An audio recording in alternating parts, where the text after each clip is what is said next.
No one deserves to go through something like this behind bars.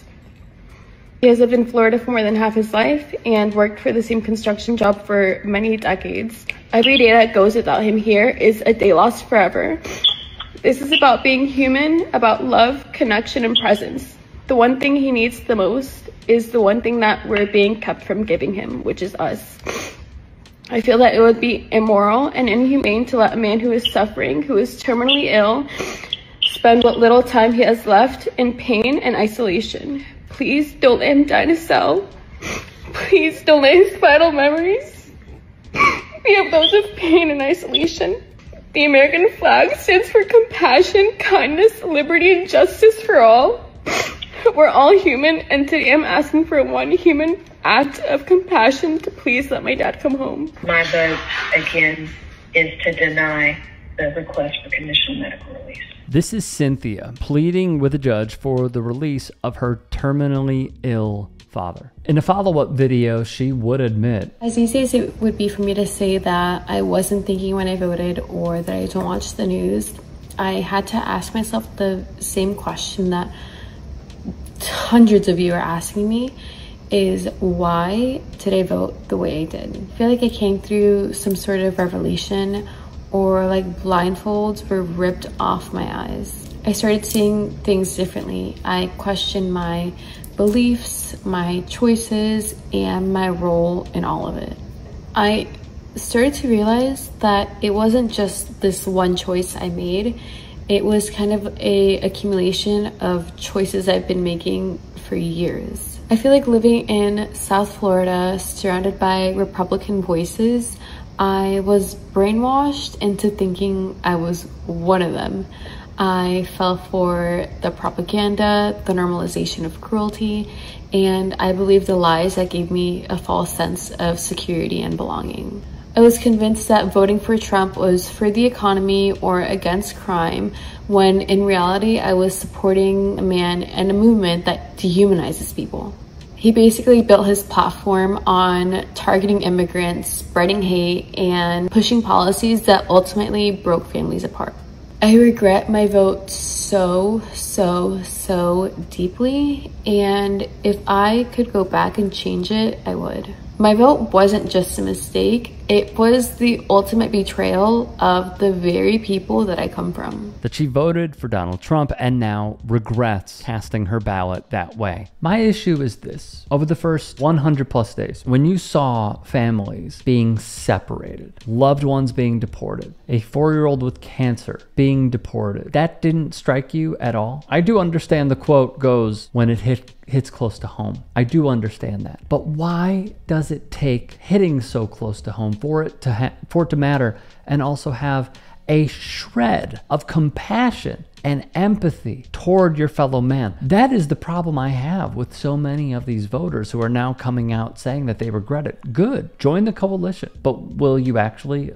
Time will tell. But why did it take XYZ to happen for you to say, oh, I regret my vote? And the thing is, it's going to continue to happen with sports being a driver. U.S. Customs and Border Protection tweeted even recently that with the Club World Cup kicking off in Miami, Florida, where Cynthia is, they will be suited and booted, ready to provide security for the first round of games. Quick question, and it's a simple one. Why? That followed Vice President J.D. Vance's comments on the World Cup when he quipped that folks are welcome to come to the 2026 World Cup, but when time is up, they'll have to go home or talk to Kristi Noem, the Secretary of Homeland Security. Thomas Kennedy of the Florida Immigrant Coalition told NBC6 in South Florida, the messaging that CBP is using is a bit cryptic. It's sort of alluding that people should have their paperwork in order to attend the games. It creates an environment where people are less likely to come watch the games because of just sheer intimidation. Jorge Lowry, managing director at U.S. advocacy group American Immigration Council, was quoted by Reuters stating, "It's reasonable to expect that lots and lots of folks that just want to attend these events are either immigrants themselves here permanently, temporarily, even folks that may be undocumented. It is perfectly reasonable to be scared. We haven't seen large-scale immigration enforcement actions at sporting events like this historically, but this is also a moment that is not like any other moment in history in the United States of America. And guess what the outcome was of that single tweet by CBP? Well, prices that were tracked by The Athletic revealed the original cost of a seat was $349. Ahead of Saturday's game featuring local player Lionel Messi, the prices hit $69. There were thousands unsold. Writes HuffPost, the sports outlet also found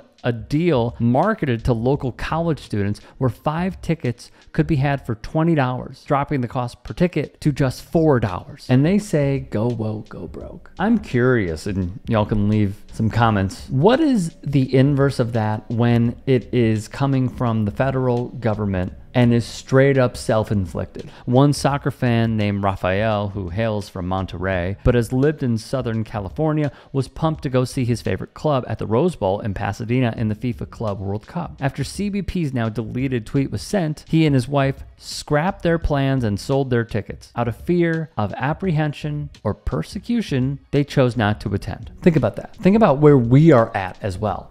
Our friends, our loved ones, our associates, our neighbors, our communities are being torn apart. And many of them are in fear of going to something like a sporting event because this administration is playing games. They're playing games with these people. We can't even go to a baseball game, a football game, a soccer game without ICE potentially harassing, harming, and deporting people. That is where we're at in this country right now. From The Guardian, last month, the leading human rights organization, Human Rights Watch, urged FIFA to reconsider allowing the US to host the World Cup, citing grave concerns over the treatment of immigrants. Soon thereafter, a travel ban was ordered, denying entry to citizens of 12 largely Black and Muslim countries in the world and restricting others, with an exception made for World Cup players. FIFA, notorious for turning a blind eye to authoritarians, made no attempt to hold this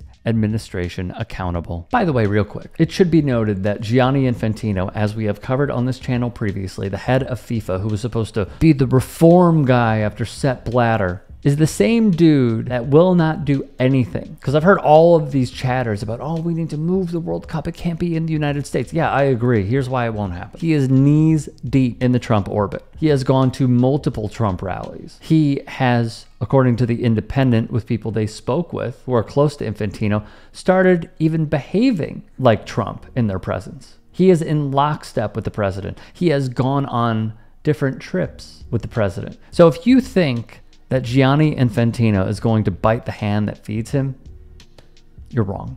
Hey, I appreciate you watching. Now, if you can, please do become a channel member by going to youtube.com/TYTsports and clicking the join button. If that's too much for you, you can just go to tyt.com/join to become a member. It helps all of us out here at the Young Turks and keeps our network afloat. In addition, you could follow me on my socials on Twitter, Instagram, and TikTok. Appreciate the love. Have a great day.